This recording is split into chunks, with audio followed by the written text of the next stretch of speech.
The silence in the Grand Assembly Hall was heavy enough to crush bones. Taiwan stood at the center of the circular chamber, his worn military boots clicking against the polished crystal floor as he walked toward the speaking platform. Above him, holographic displays flickered with images of burning colonies, shattered space stations, and the twisted wreckage of Council warships floating in the void. Around the chamber's curved walls, representatives from 47 different alien species watched him with eyes that ranged from curious to hostile. Taiwan's gray uniform bore no decorations except for a single patch on his shoulder. A blue and green circle representing Earth. His face was lined with scars that ran from his left temple down to his jaw. Souvenirs from the bombardment of New Seoul 30 years ago. He was 53 years old, but he looked 70. War did that to people. Velrathi, the prime arbiter of the Galactic Council, rose from her elevated seat. Her insectoid body chittered as she moved, her multiple limbs adjusting the ceremonial robes that marked her position. When she spoke, the translator implant in Taiwan's ear converted her clicking sounds into perfect Korean. Ambassador Taiwan of Earth Velrathi began, her voice carrying the weight of authority that came from ruling over 1,000 star systems. The Council has reviewed your government's response to our 16th peace proposal. We find it lacking in reason and dangerous to galactic stability. Taiwan said nothing. He simply stood there, his dark eyes fixed on the prime arbiter. Velrathi continued. Spreading her upper limbs in what the translator helpfully informed him was a gesture of generosity. Therefore, the Council has prepared a 17th proposal. We believe this offer addresses all reasonable human concerns while maintaining the necessary order of civilized space. A holographic document appeared in the air between them, floating and rotating slowly. Taiwan could see the terms written in 20 different languages, including his own. Limited council membership. Trade rights to 3 minor sectors. Reparations of 50 billion credits. A formal apology for what the document carefully termed excessive response during first contact protocols. We offer humanity a place among the civilized species, Velrathi said. We acknowledge that mistakes were made during our initial encounter. The Council is prepared to move forward in a spirit of cooperation and mutual benefit. Taiwan finally moved. He reached out and touched the holographic document, causing it to dissolve into particles of light. The gesture was deliberate, almost gentle, but its meaning was clear to everyone in the chamber. No, he said simply, a wave of chittering. Growling and whistling swept through the assembled representatives. Thon Malik, the military commander of the Council Enforcement Fleet, rose from his seat. His species was tall and covered in what looked like blue scales, with 4 arms that ended in clawed hands. This is madness, Thon Malik declared. Your fleets are exhausted. Your economy is stretched beyond breaking. We offer you peace with honor, and you spit on it like primitive savages. Taiwan turned to face the military commander. For a moment, something flickered in his eyes. Something cold and ancient that made even the battle-hardened Thon Malik step back slightly. Primitive savages, Taiwan repeated slowly. That is what you called us 30 years ago. Do you remember, Commander? I was there. I was a captain in the Marines when your ships appeared in orbit around Earth. He walked toward the displays, his voice growing stronger. We thought it was first contact. We thought we were meeting our neighbors in the galaxy. My daughter, Dayun, she was 8 years old. She drew pictures of what she thought aliens would look like. Friendly creatures who would teach us about the stars. Taiwan's hand clenched into a fist. Your ships did not send messages. You did not try to communicate. You simply began bombardment. Kinetic strikes from orbit. Plasma bombs that turned entire cities into glass. In the first hour, 50 million humans died. In the first day, 200 million. In the first week, 2 billion. No. The chamber had gone silent again. Velrathi's limbs twitched nervously. We were declared dangerous primitives, Taiwan continued. The Council decided that humanity was too violent, too aggressive, too unpredictable to be allowed to reach the stars. So you tried to exterminate us. When that failed, you tried to enslave those who survived. For 5 years, humans worked in your mines, your factories, your farms. We were useful livestock, nothing more. We turned back to face the council. Then we started fighting back. The resistance grew. We learned how your technology worked. We stole your ships, your weapons, your secrets. Scientists like King Su took apart your engines and built better ones. Soldiers like Meng He taught us how to hurt you in ways you never expected. That was war, Velrothi protested. Both sides suffered losses. Both sides committed acts that in peacetime would be considered crimes. This is why we offer peace now, to end the suffering. You offer peace because you are losing, Taewon said flatly. Admiral Hajin's fleets have taken 17 of your fortress worlds in the past year. Your member species are questioning why they should fight for a council that lied to them about Earth. Your economy is collapsing because you relied on stolen human resources for 3 decades. Alec slammed one of his fists on the armrest of his chair. If you reject this offer, we will have no choice but to escalate our military response. The full might of the council has not yet been brought to bear against your species. Taewon smiled, and it was not a pleasant expression. Go ahead. Bring your full might. We have been preparing for this moment for 30 years. Every loss, every sacrifice, every drop of blood has taught us how to fight you. You wanted to exterminate the dangerous primitives? Now you will learn just how dangerous we can be. He pulled out a small data chip from his pocket and placed it on the speaking platform. That contains humanity's counteroffer. There's only one term: unconditional surrender of the Galactic Council. Dissolution of your military forces. Full accountability for every crime committed against humanity and any other species you have wronged. The chamber erupted into chaos. Representatives shouted in dozens of languages. Some demanded that Taewon be arrested immediately. Others called for emergency military action. A few, Taewon noticed, simply sat in silence, their expressions unreadable. Velrothi raised her limbs, calling for order. Ambassador, you cannot be serious. What you demand would leave thousands of worlds defenseless. It would plunge the galaxy into chaos. You should have thought of that before you tried to destroy Earth, Taewon said. He turned and began walking toward the exit. Chancellor Jiho sends her regards. She wanted me to tell you that humanity remembers. We remember every city you burned. We remember every child you killed. We remember every promise you broke. And we will never, ever forget. As he reached the massive doors of the chamber, alarms began to sound. Red emergency lights flashed along the walls. A council technician's panicked voice echoed through the hall. Multiple human fleet signatures detected entering council space. They are bypassing our defense networks. They are heading directly for Validar Prime. Taewon paused at the doorway and looked back at the assembled council one last time. You had 30 years to offer real peace.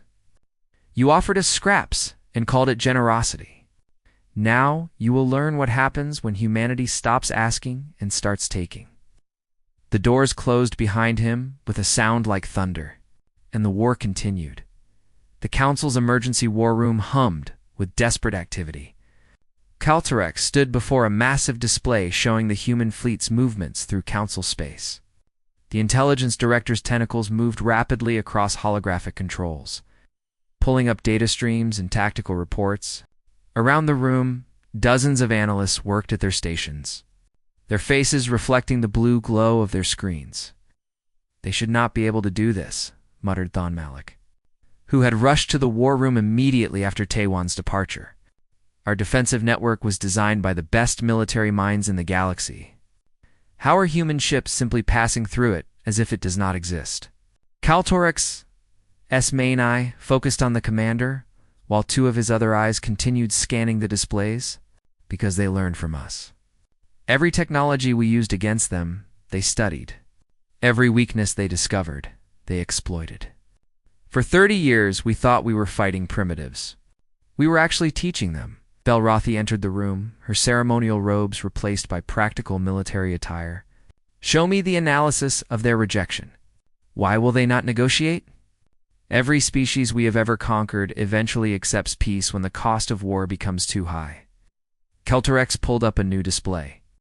That is the problem, Prime Arbiter. Humanity does not think like other species we have encountered.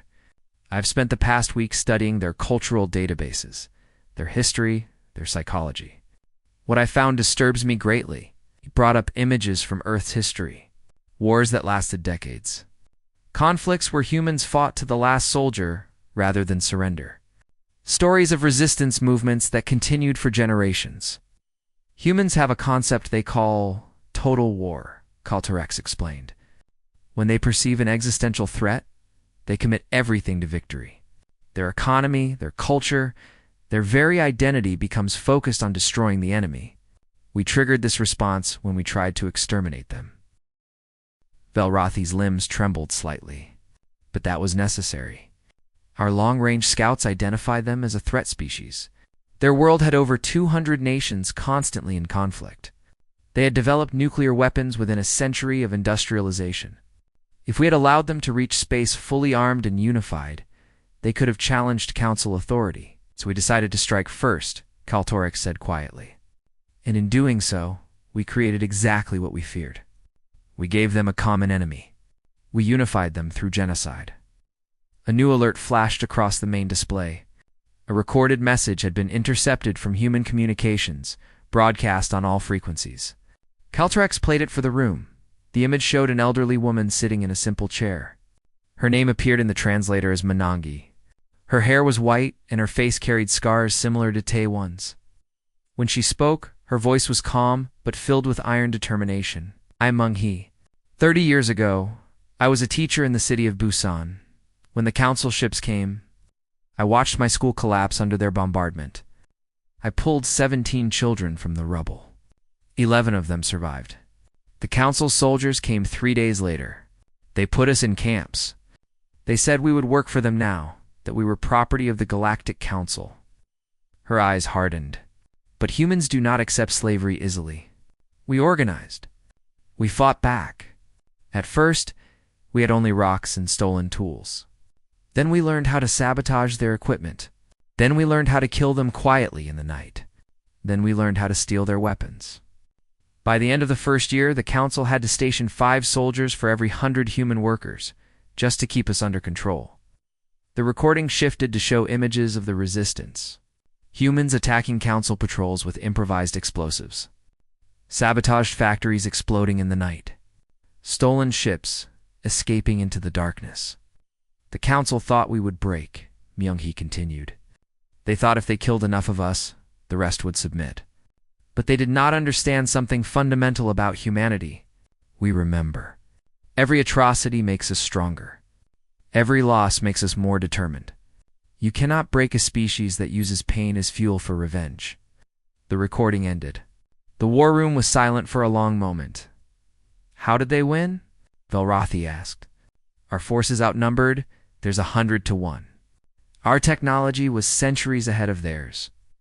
Caltorex brought up another file, this one marked with the name Kung Su. This human was a physicist before the invasion. During the occupation, he was assigned to a council research facility. He was supposed to clean the laboratories. Instead, he studied everything he could access. He memorized equations. He stole data chips. When he escaped during a resistance raid, he brought with him the complete specifications for Council shield technology. The display showed a timeline of human technological advancement. It was shocking in its speed. Within 5 years, humans had reverse-engineered basic Council technology. Within 10 years, they had improved upon it. Within 15 years, they were producing weapons that could match Council equipment. By year 20, they were building ships that could outmaneuver anything the Council had. But the real breakthrough was not technological, Caltorex said. It was strategic. Humans fight differently than we do. They do not follow the accepted rules of warfare. They strike at supply lines instead of military targets. They bypass strong positions to attack weak points. They sacrifice pieces to win the larger game. He pulled up a recent battle report. 2 months ago, Admiral Haijin attacked the fortress of Kelmora. We expected a direct assault on the primary shields. Instead, she sent half her fleet to attack merchant convoys 3 systems away. When we redirected forces to protect the convoys, she struck at Kelmora with the remainder. The fortress fell in 4 hours. Thon Malik growled in frustration. This is dishonorable warfare. They ignore every convention of civilized combat. They ignore conventions because we destroyed any reason they had to follow them, Calterex replied. We used orbital bombardment on civilian cities. We enslaved populations. We committed what humans call war crimes on a scale that shocked even our own historians. Why would they show us the courtesy of following rules we never respected? Velrathi moved to the main display and stared at the approaching human fleets. What do they want? Truly. I have analyzed thousands of hours of human communications, Calterex said. I have studied their leadership, their military commanders, their civilian population. And the answer is simple. They want accountability. They want us to admit what we did. They want the galaxy to know the truth. And they want to ensure we can never do it again. We have offered reparations, Velrathi protested. We have offered trade agreements, territory, resources. What more can we give? Justice, said a new voice. Everyone turned to see a young analyst standing nervously at her station. Her name badge identified her as Bior, a xenopsychologist recently assigned to the Council Intelligence Division, explained Velrathi. Commanded Biora swallowed nervously but continued. I have been studying human psychological profiles. Their concept of justice is different from most council species. For us, justice is about maintaining order and hierarchy. For humans, justice is about balancing the scales. They believe that crimes must be punished, that wrongdoing must be acknowledged, that victims deserve recognition. She brought up her own analysis on a smaller display. Humans have a saying, those who forget history are doomed to repeat it. They are obsessed with remembering the past, learning from it, ensuring it does not happen again. When we offered them peace without accountability, we were essentially asking them to forget, to move on, to pretend the genocide never happened. But dwelling on the past prevents progress, Velrathi argued. Not for humans, Biora said. For them, acknowledging the past is how you move forward. They cannot accept peace while the crimes against them remain unspoken, unpunished, unresolved. An emergency alert interrupted the discussion. The human fleet had reached Validar Prime. The battle was about to begin. Calterex watched the tactical display with a sense of deep unease. We made a terrible mistake 30 years ago. We saw a dangerous species and tried to eliminate them. We did not realize that the very traits that made us fear them, their aggression, their determination, their refusal to surrender, would be the same traits that would defeat us. Can we stop them? Velrathi asked. Calterex was silent for a long moment. Finally, he said, I do not know. But I know this. Every peace offer we send that does not include real accountability, real justice, real admission of what we did, will be rejected. Humans would rather die fighting than live with injustice. That is their strength. In our nightmare, the displays showed the first shots of the battle for Validar Prime. The war continued. But in the emergency war room, something had changed. For the first time, the Council was beginning to understand exactly what they had created when they tried to destroy. Humanity and understanding brought only fear. The bridge of the dreadnought. Indomitable was quiet despite the chaos of battle raging outside. Captain Sujin stood at the command station, her eyes tracking the tactical display that showed the orbital defenses of Validar Prime crumbling under the human assault. She was 41 years old, had spent the last 25 years in the fleet, and had never known a day of peace in her adult life. Target their shield generators, she ordered calmly. Concentrate fire on the Western Hemisphere platform. The weapons officer acknowledged, and moments later, brilliant beams of energy lanced out from the Indomitable toward the massive orbital platform. The shields held for perhaps 3 seconds before collapsing in a cascade of electromagnetic discharge. Secondary explosions rippled through the platform's structure. Enemy fighters launching from the surface, reported the sensor officer. 200 contacts and rising. Deploy our interceptor wings, Sujin said, and prepare the marine assault ships. Lieutenant Jahuan, your team's ready? On the communications screen, Lieutenant Jahuan nodded. He was younger than Sujin, barely 30, but his eyes carried the same weariness that marked all humans who had fought in this war. Behind him, his Marine squad was checking weapons and armor. "Ready, Captain? We will hit the government complex as soon as you clear us a path." "You will have it," Sujin promised as the battle continued. A priority message came through from Earth. Chancellor Jiho's face appeared on a private channel. The leader of the unified Earth government looked tired. Her gray hair pulled back in a simple style that had not changed in the 15 years she had held office. "Captain Sujin." "I need a status report on Valadar Prime." "Defenses are breaking, Chancellor. We should have orbital supremacy within the hour. Ground assault can begin shortly after." "Ouch." Jiho nodded slowly. "Before you proceed, you need to know that the Council has sent another peace proposal. Their 18th. Sujin felt her jaw tighten. "What are they offering this time?" "Everything," Jiho said quietly. "Full reparations. War crime tribunals for those who planned the invasion. Territorial concessions that would give humanity control over 50 star systems. They are even offering to formally acknowledge Earth as a sovereign power with veto rights in council decisions." "And you are considering it," Sujin said, reading the Chancellor's expression. "I am required to consider it," Jiho replied. "The diplomatic corps is in emergency session. Wonshik has made a formal proposal to accept the terms." Sujin knew Wonshik. He was part of the diplomatic corps, one of the few voices that consistently argued for reconciliation. He had lost his entire family in the bombardment of Seoul, yet he still believed in the possibility of peace. "What is his reasoning?" Sujin asked. "He says we have become what we fought against. That we are now the aggressors, the ones bringing destruction to other worlds. That if we continue, we will be no better than the council that tried to destroy us." The words hung in the air between them. Sujin looked at her tactical display at the burning platforms and the thousands of lives being lost on both sides. "Do you believe that, Chancellor?" Jiho was quiet for a long moment. "I believe war changes people. I believe revenge can poison the soul. But I also believe that justice and revenge are not the same thing. We are not destroying these worlds for pleasure. We are not enslaving populations.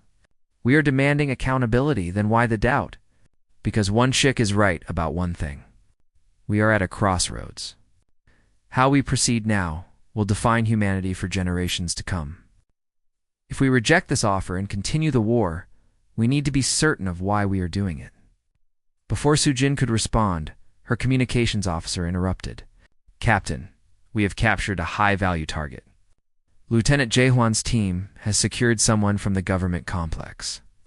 The screen split to show Jaehwan and his Marines. They had a prisoner, a tall alien in expensive robes that marked him as someone important. The translator identified him as Mulvera, a council representative who had served on the military planning committee 30 years ago. "This one has interesting files in his personal database," Jaehwan said, his voice hard. "He was part of the team that decided Earth needed to be destroyed. Want to hear his reasoning?" Sujin nodded, and Jaehwan played a recording. Mulvera's voice from 3 decades earlier filled the bridge. "The humans are too aggressive, too unpredictable. They wage war on their own kind constantly. If we allow them to reach space with their current trajectory, they will challenge council authority within a century. Better to eliminate the threat now while they are confined to one planet. Yes, it will cost billions of lives, but it will save trillions in the long run." The recording ended. Mulvera, in the present, looked at the camera with what the translator described as contempt. "I stand by that assessment," he said. "You primitives proved me right. Look at what you have become. Warmongers who refuse peace. Savages who burn civilized worlds. You should be grateful we tried to civilize you, even if the methods were harsh." Jaehwan's face went blank with rage, but he controlled himself. "Captain, permission to proceed with interrogation." "Granted," Sujin said, "but follow the rules of war. No torture. No mistreatment. We are not them." After Jaehun's screen went dark, Sujin turned back to the Chancellor. "You heard him. They still believe they were right to try to destroy us. They think the only mistake was that they failed." "Oh no," Jiho said. "Admiral Haijin has been analyzing intercepted council communications. She has found something disturbing. The display changed to show coded messages between council military leaders. The translation made Sujin's blood run cold. If forced to accept peace, maintain research into human countermeasures. Current estimates suggest we can rebuild military capacity within a century. Humans have short lifespans. Wait for current generation of leaders to die. Strike again when they have forgotten. They are planning to do it again, Sujin whispered. Not if we accept their current offer and enforce it properly, Jiho said. The tribunals would remove the current leadership. The territorial concessions would give us strategic depth. We could build safeguards, could we? Sujin asked. Chancellor, with respect, we tried trusting the galaxy once. It ended with 2 billion dead and 5 years of slavery. These messages show they have learned nothing. They still see us as primitives to be controlled or eliminated. Jiho closed her eyes. What do you recommend, Captain? I recommend we continue until they understand they do not get to decide humanity's fate. We do. Their offer includes tribunals and reparations, but it leaves their basic power structure intact. A wounded council can heal and strike again. We need to ensure they never have that chance, if that means becoming conquerors ourselves. Sujin looked at the image of Malvera on her screen, at his arrogant certainty that even in defeat the council was right. We are not conquering for resources or glory, she said. We are breaking a system that decided it had the right to exterminate an entire species because we might someday be a challenge. That is not revenge. That is survival, Jiho nodded slowly. I will convene the full government council. We will make a decision within the hour. But Sujin, understand this. Whatever we choose, there is no going back. If we reject this offer, the war continues until one side is completely broken. I understand, Chancellor. The communication ended. Sujin turned to her crew. All stations prepare for planetary assault. We hold position until we receive orders from Earth. While they waited, Sujin pulled up the images of Earth from 30 years ago. Cities burning under orbital bombardment. Humans being herded into camps. Children like Dayun who never got to grow up.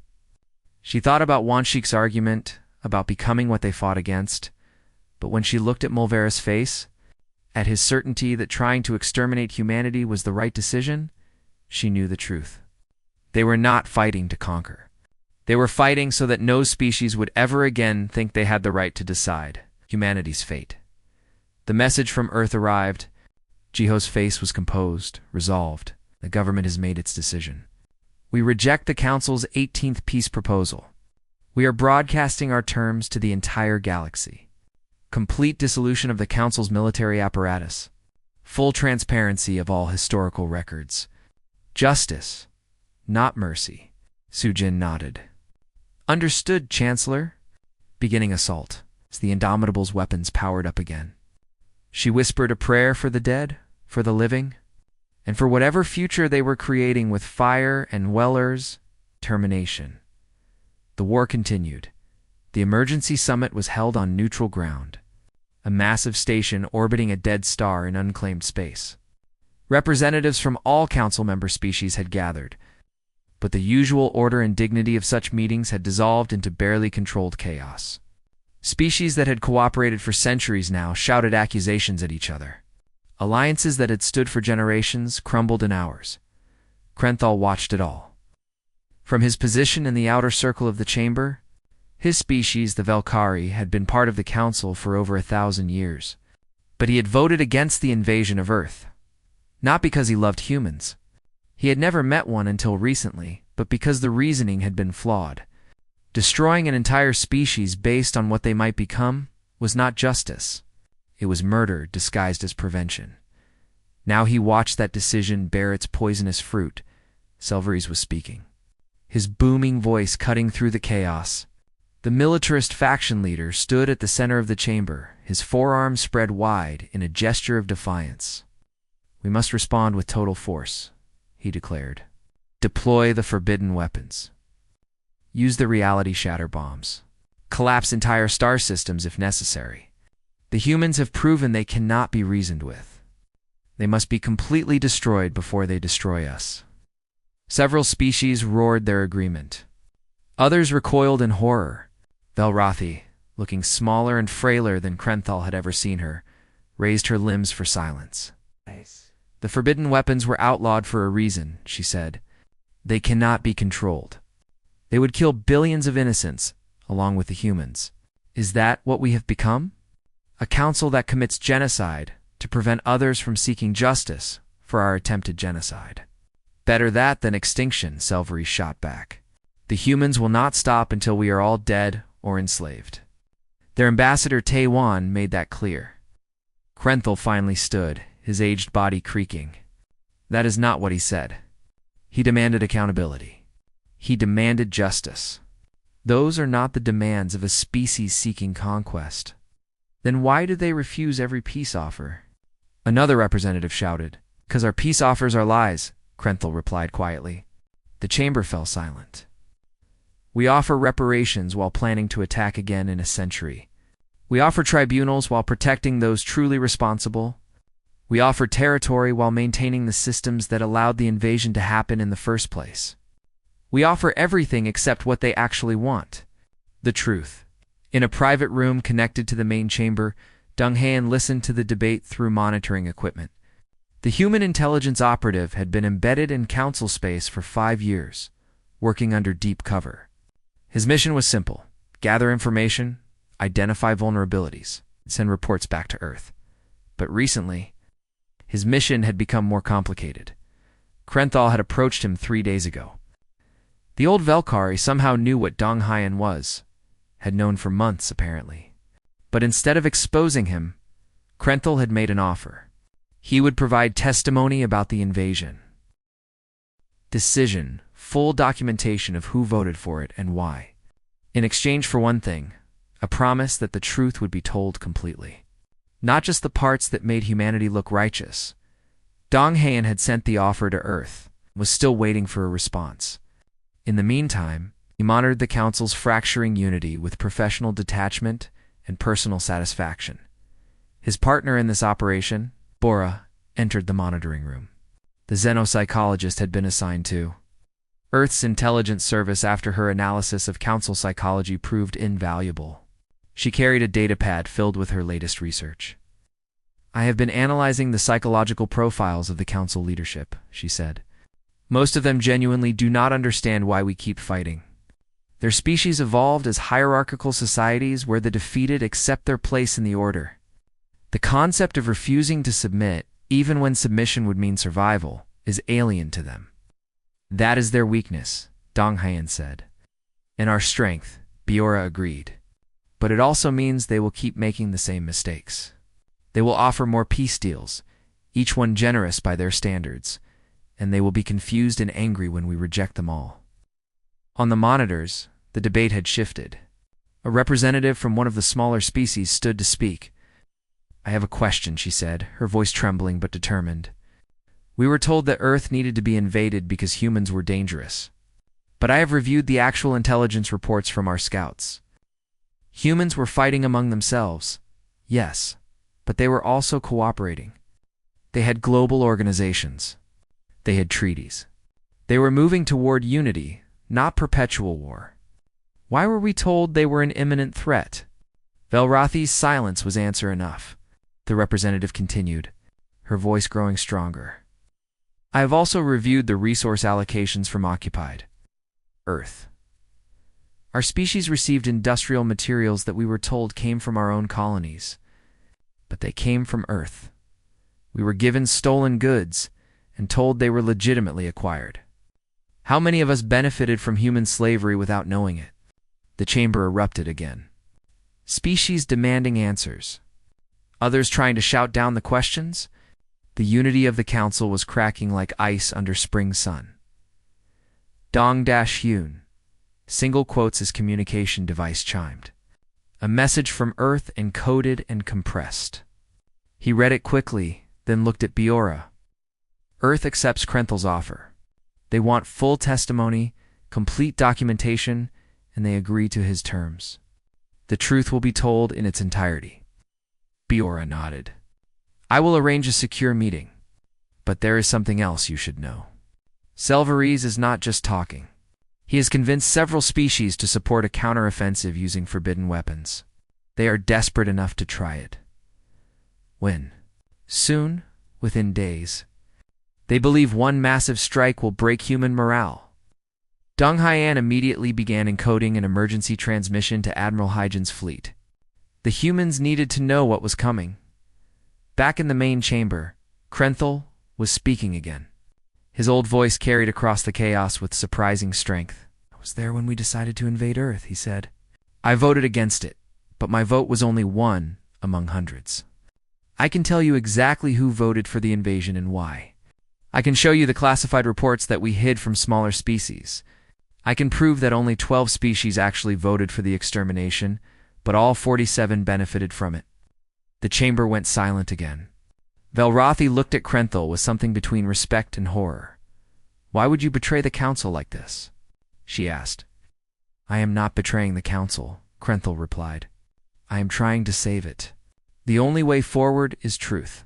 Complete, unfiltered truth.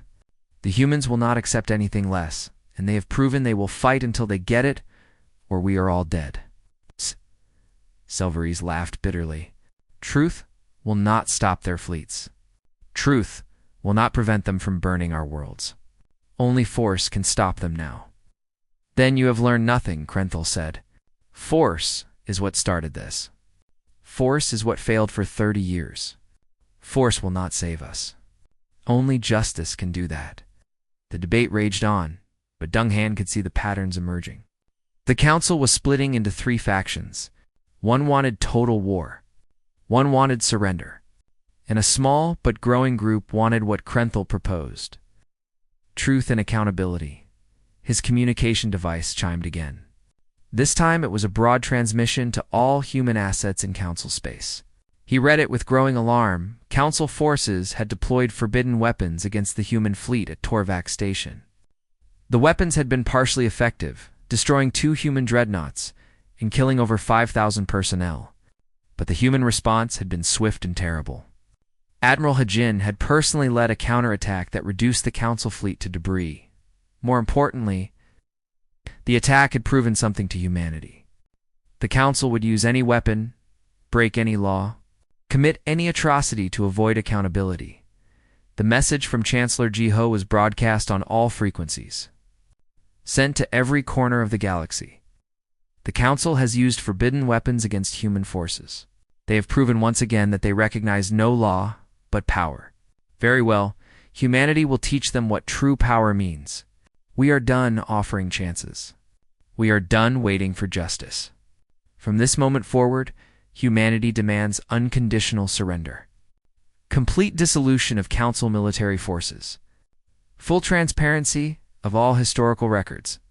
And trials for every individual who planned, approved, or carried out the invasion of Earth. The transmission continued with devastating clarity. "We will broadcast the truth to every species in this galaxy. We will show them what the council really is. And we will let them decide if the old order deserves to survive." In the council chamber, representatives stared at each other with dawning horror. They had crossed a line that could not be uncrossed. They had used the forbidden weapons and failed to stop humanity. Now, there would be no mercy, no compromise. No peace without total accountability. Krenthal looked at Velrothi and said quietly, "It is time to tell the truth. All of it. Before humanity burns the galaxy finding it." Velrothi's limbs drooped in defeat. "Will they accept truth now? After what we just did?" "I do not know," Krenthal admitted. "But I know they will never accept another lie. The question is not whether to tell the truth. The question is whether we have the courage to face what we have done." Dong Han watched it all and sent his report to Earth. The council was broken. The only question now was what would rise from its ashes. The human fleet surrounded First Light like a steel cage.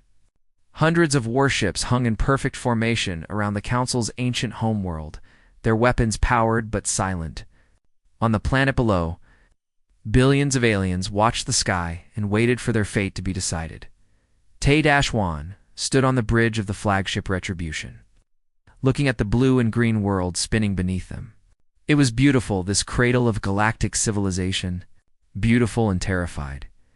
Admiral Hejin stood beside him, her arms crossed, her expression unreadable. She had led the fleet here through 3 months of brutal fighting. Her ships bore the scars of battle. Her crews were exhausted, but they had won. Complete military victory over the Galactic Council. They are ready to talk, she said quietly. Velrathi has agreed to broadcast everything.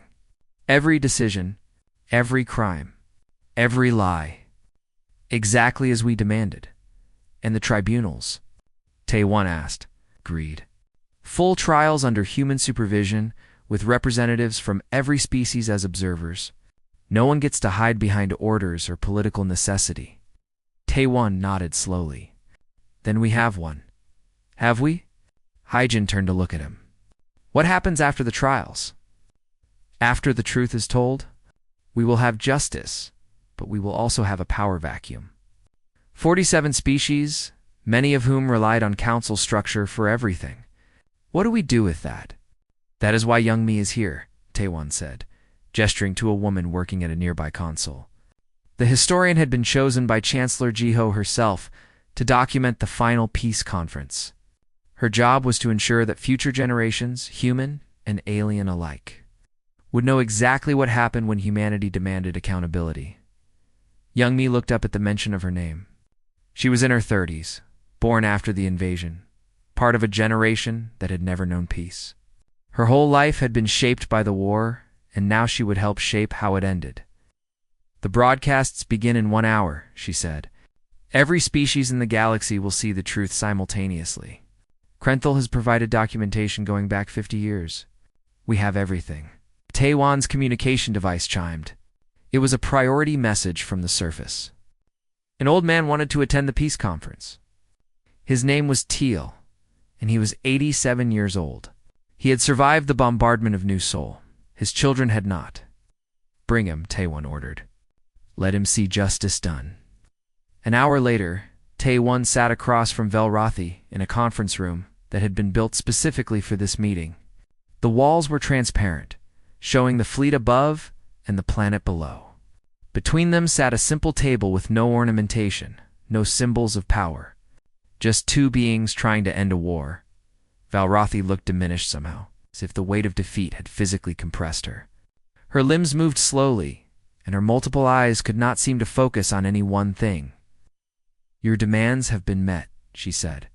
The broadcasts will begin momentarily. The tribunals will proceed as you specified. The council military is standing down. What happens now? Tae-Won leaned back in his chair. That depends. Do you understand why we rejected every peace offer? You wanted justice, Velrathi said. Tae-Won corrected. We wanted you to understand what you did. Peace, without understanding, is just a pause before the next war. We needed you to face the truth of what the council became. On the displays around them, the broadcasts began. Krenthal's testimony played across every major communication network in the galaxy. His old voice, steady and clear, explained how the council had decided Earth was too dangerous to exist, how they had fabricated evidence of human aggression, how they had orchestrated an extermination campaign and called it preventive defense.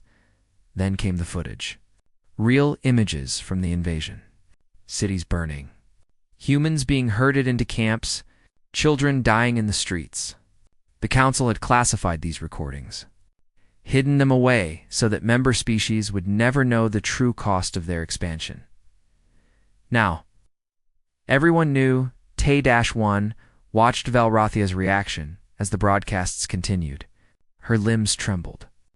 Her eyes closed. When images of human slaves working in council mines appeared, she made a sound that the translator could not interpret, something between grief and horror. We did this, she whispered.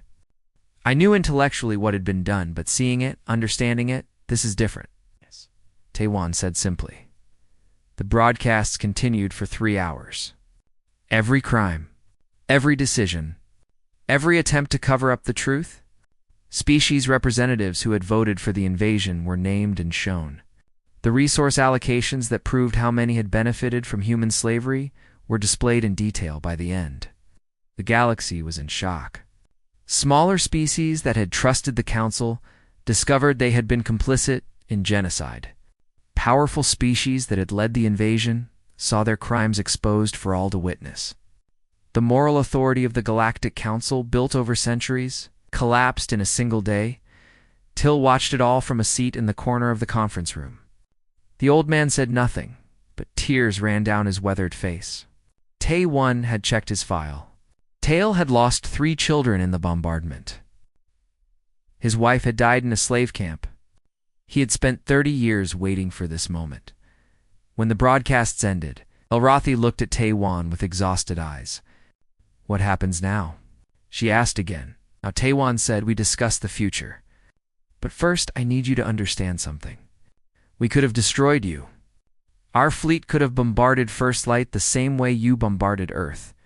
We could have enslaved your populations, stolen your resources, made you feel every moment of pain you inflicted on us." Velrathi nodded. "Why did you not?" "Because that would make us like you," Tae-Won replied. "And we are not like you. We do not destroy species because they might someday be a threat. We do not enslave populations because it is convenient.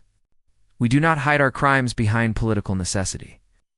He stood and walked to the window, looking down at First Light. "We want something better. Not just for humanity, but for the galaxy. The council system failed because it allowed powerful species to make decisions about weaker ones without consequences. That cannot continue. What do you propose?" Velrathi asked. Tae-Won pulled out a data chip and placed it on the table. "A new charter, based on principles that humanity learned the hard way: consent, cooperation, consequences. Every species gets a voice. No one gets to decide another's fate. And crimes like what you did to us will be punished, not hidden." Velrathi picked up the chip with trembling limbs. "Will the galaxy accept this? Will they accept human leadership after everything that has happened?" "We do not want to lead," Tae-Won said. "We want to ensure, to guarantee that what happened to Earth never happens to anyone else. The species who participated in the invasion will face trials. Those found guilty will be punished. But wholesale destruction? No, we choose accountability over vengeance." A new voice spoke from the doorway. Chancellor Ji-Ho had arrived from Earth, along with representatives from a dozen other human worlds. Behind them came delegates from council species, carefully selected to represent the full spectrum of galactic civilization. Ow. "The trials begin tomorrow," Ji-Ho announced. "But tonight, we discuss the future. Not as conquerors and conquered, but as beings who must find a way to live together." The conference lasted for 3 days. Tae-Won watched as humans and aliens argued, negotiated, and slowly built something new from the ashes of the old council. It was messy and frustrating, and sometimes seemed impossible. But it happened. Krenthal testified at the trials. So did Mulvara, who still maintained he had been right to try to exterminate humanity. The difference was that now his words were not hidden behind classified documents. Everyone could see his arrogance, his certainty that might made right. The verdicts came swiftly. 12 species had voted for the invasion. Their leaders were found guilty of crimes against sapient life. The punishments were severe, but not cruel. Prison terms, not executions. Reparations, not enslavement. Justice, not revenge.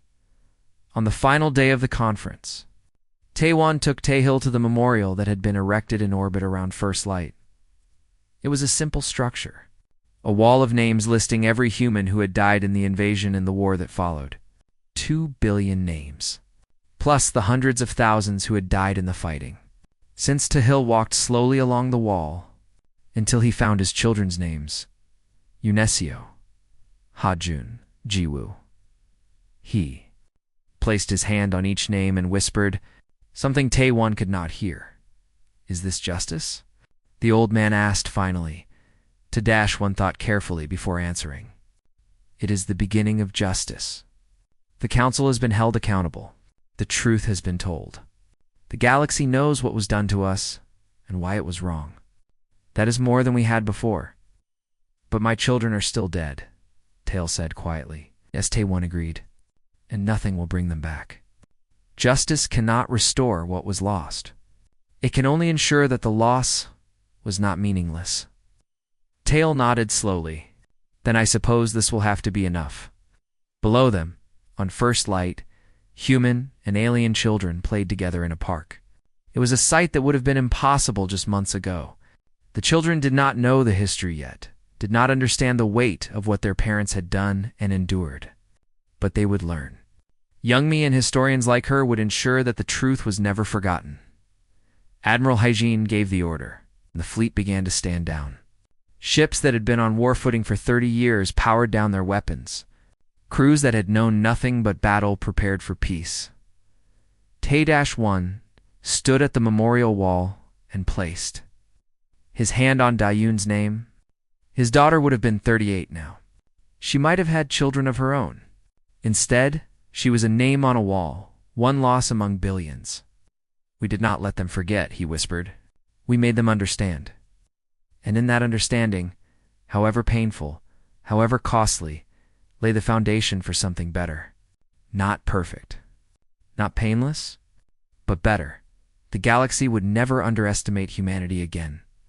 Not because of their weapons or their fleets, but because they had proven something more important.